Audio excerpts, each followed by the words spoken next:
warahmatullahi wabarakatuh. Baik teman-teman, perkenalkan nama saya Indah Fani Damayanti. Di sini saya ingin memenuhi tugas mata kuliah Manajemen Perkantoran dan Kearsipan. Yang mana tak lupa saya ucapkan terima kasih kepada dosen pengampus saya, yakni Ibu Tri Wahyuni, SPD MPD, yang telah memberikan kami tugas ini sehingga dapat menambah wawasan kami dan kami dapat berbagi kepada teman-teman semua. Yuk nggak usah berlama-lama, simak penjelasannya. Nah teman-teman, jadi di sini kita akan membahas nih mengenai perlengkapan dan pembekalan kantor.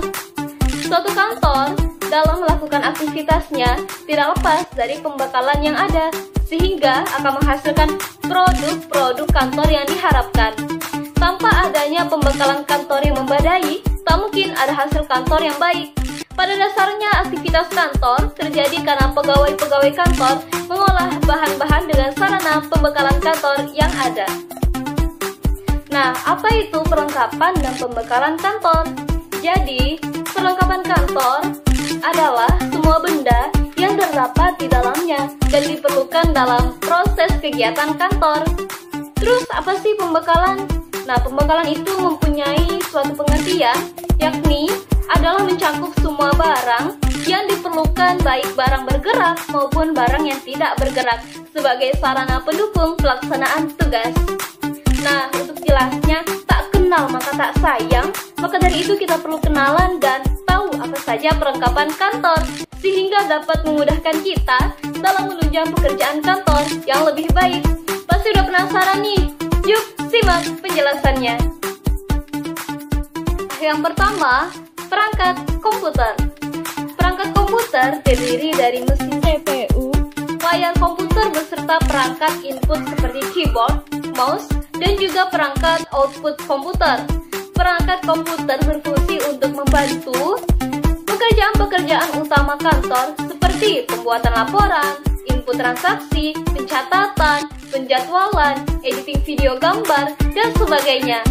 Pada umumnya, perangkat komputer kantor zaman sekarang kebanyakan menggunakan LCD tipis sebagai layar output, berbeda dengan kantor-kantor zaman dulu yang menggunakan komputer tabung yang memakai stage di meja kantor. Nah, yang kedua, flash disk. Flash disk adalah media penyimpanan portable yang dapat menghubungkan ke laptop ataupun komputer melalui port USB. Perangkat ini bentuknya lebih kecil daripada hard disk dan bersifat removable disk atau bisa dipasang dan dilepas kembali, serta datanya bisa dihapus dan ditulis ulang melalui sistem operasi yang ada. Dalam dunia perkantoran, flash disk kerap digunakan sebagai media penyimpanan sementara untuk saling bertukar data antar komputer atau untuk menyimpan berkas-berkas tertentu sebelum di print out. Media penyimpanan jenis ini lebih memudahkan ketimbang model CD atau DVD. Yang ketiga, printer dan scanner. Printer digunakan untuk mencetak dokumen dari soft copy atau file menjadi file dalam bentuk hard copy yang tercetak dalam kertas. Sedangkan scanner adalah alat yang digunakan untuk mengubah file dalam hard copy menjadi soft copy dalam bentuk file di komputer. Pada beberapa jenis printer, fungsi keduanya digabungkan atau dijual dalam satu alat, yakni mesin printer dan scanner. Namun, umumnya kedua mesin tersebut dijual dalam bentuk terpisah printer. Yang keempat, penjepit kertas. Penjepit kertas atau yang sering disebut paperclip adalah perlengkapan kantor yang berguna untuk menyatukan lembaran-lembaran kertas untuk jangka waktu sementara. Paperclip memiliki bentuk kecil dengan beragam warna yang bisa mudah dilepas. Selain paperclip yang terbuat dari kawat yang dibengkokkan, ada juga jenis penjepit kertas lain yang digunakan untuk menyatukan kertas dengan jumlah yang lebih banyak. Penjepit kertas jenis ini biasanya disebut binder clip, memiliki ukuran yang lebih besar dan daya jepit yang lebih kuat. Yang kelima, stempel. Stempel merupakan perlengkapan kantor yang digunakan sebagai alat pengesahan pada berbagai transaksi dan korespondensi perusahaan. Stempel ini memiliki peran penting untuk menunjukkan atau mewakili identitas perusahaan sebagai alat penguat keputusan pemimpin perusahaan dan juga sebagai bentuk pertanggungjawaban. Ada berbagai macam bentuk stempel yang digunakan, mulai dari yang berbentuk bulat, berbentuk oval, bentuk kotak, maupun bentuk bebas. Yang keenam, perforator. Perforator adalah alat yang digunakan untuk melubangi permukaan kertas secara rapi.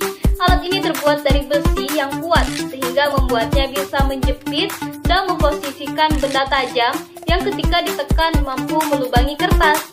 Untuk jenis perforator dengan satu lubang biasanya digunakan untuk membuat lubang pada kartu perpustakaan. Sedangkan perforator yang memiliki dua lubang digunakan untuk melubangi dokumen. Yang terakhir, perforator dengan 5 lubang biasanya digunakan untuk melubangi kertas agar bisa ditempatkan pada binder. Yang ketujuh, numerator. Dalam jenis peralatan kearsipan, numerator dibutuhkan untuk membubuhkan nomor pada lembaran dokumen tanpa harus mencetaknya dengan mesin printer. Pada bentuknya, numerator bisa memiliki angka kecil atau angka besar dan dengan jumlah digit tertentu. Yang ke-8, ordner. Ordner ini seperti map folder, yakni untuk menyimpan berbagai surat dan dokumen. Namun, kapasitasnya lebih besar dan di dalamnya terdapat ring binder untuk menjepit berkas-berkas. Untuk itu, sebelum menaruh berkas ke dalam ordner, perlu melubanginya menggunakan perforator. Alat ini terbuat dari materi yang tebal dan cukup kuat untuk diletakkan secara literal.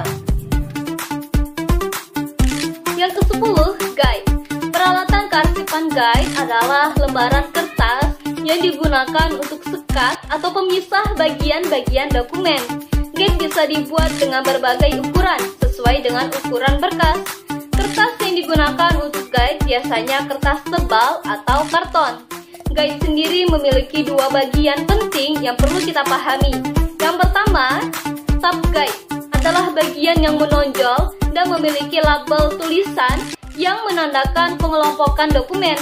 Yang kedua, badan guide, bagian di mana dokumen Anda diposisikan sehingga rapi dan mudah dicari. Yang ke-11, filing cabinet. Filing cabinet yakni lemari arsip yang terdiri dari beberapa laci pada 1-6 laci, tapi yang paling banyak digunakan adalah 4 dan 5 laci.